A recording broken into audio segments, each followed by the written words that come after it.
Hello, welcome or welcome back to my channel. My name is Barbara and I'm an artist from France, and today I'd like to talk with you about the Neocolor II from Caran d'Ache.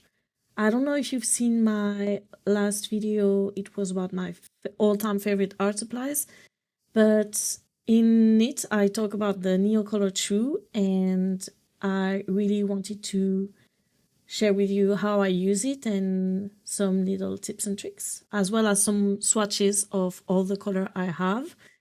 So yeah, and I'm going to use a mixed media sketchbook for that, showing you something that I've made with them just dry on dry, like no water at all. And there's a video about it too. First, what are the Neocolor II? Because maybe you've never seen them, but I don't think so. So they are from Caran d'Ache. They are water-soluble wax pastels, and I simply love them. There's many colors. I think 80 plus something. I have 48. There's a basic set of 12 colors, and then I've bought some more that I would use or that I really wanted to try. And so, yeah, let's talk about it. So what you can do is simply use them as they are. So like you would with an oil pastel. They are really creamy. They are really vibrant. You can easily, sorry, you can easily make gradients and mixing them together, as you can see there. Even these two colors are really close, but you can even do that with colors that are really different, like red and purple. And so yeah, this is the dry on dry. You can just layer and layer and layer until, of course, your paper is saturated, just like with every dry medium. Then what you can do is use it wet. So you can simply put it a bit into water and then draw directly with it. Then when it's wet, you can even smudge it. So here I'm using my finger, but of course you can use whatever you want for it. And it dries. As you can see, it's already dried again because the first wet layer just went on the paper.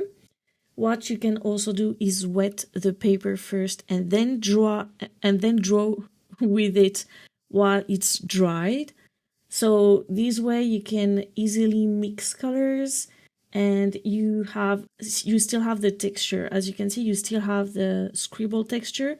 When I'm going to show it after, when you use it here dry and then you add water, it will entirely, like, how do you say, dissolute, well, you will see, you don't see any scribbles anymore, especially if you put a lot of water on it. But yeah, it's really smooth compared to the right, where you can see it's you still see the line and scribbles. Then what you can do is mix all of this, of course. You can use it very diluted, or you can use it with a lot of layers.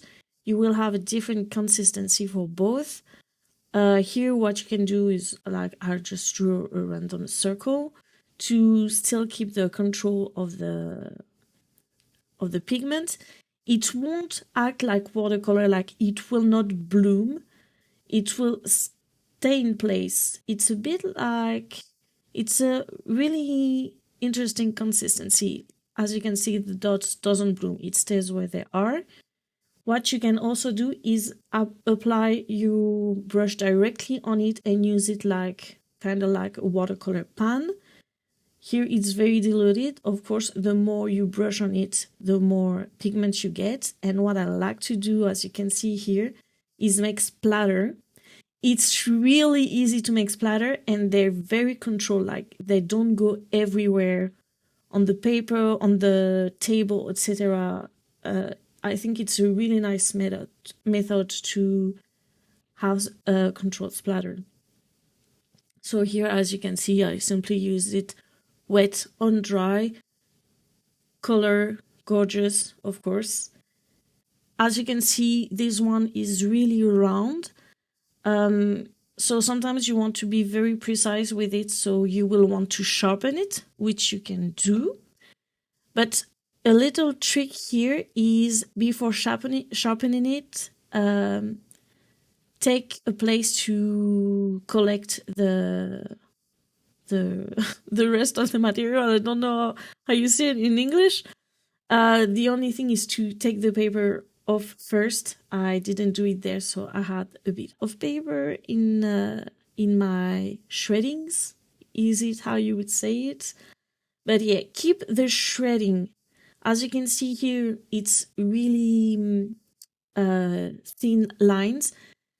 And there with the yellow, it's way thicker, and you can still have fine lines, but it's going to be harder to control. And for fine dots, here you're precise, and with the round base, it's really hard to know exactly where the dot will be. So now with the shreddings, you're going to add water in it.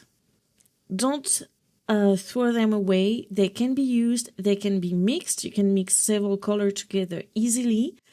And for the consistency, we are going to be between watercolor and gouache, I would say. The closer thing to it would be the Kuretake watercolor, because as you can see, it can be very, very creamy, and it can be quite opaque too, like semi-opaque easily.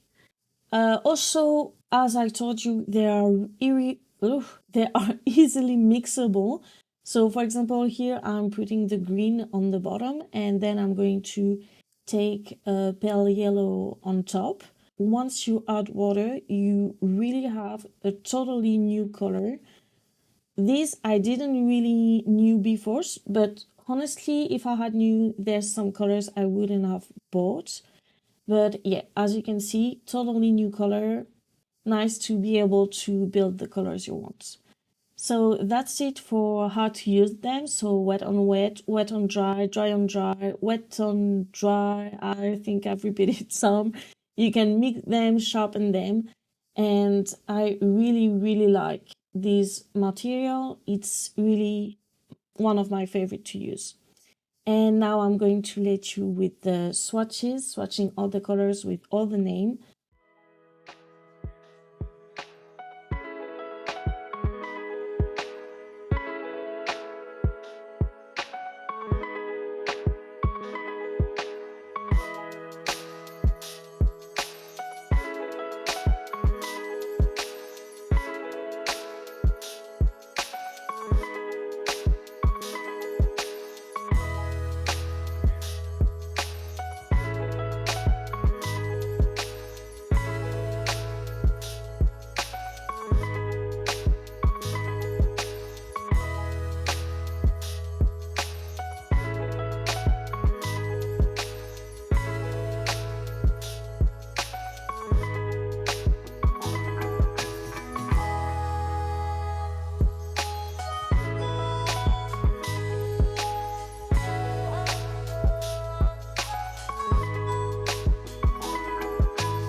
So here are all the colors.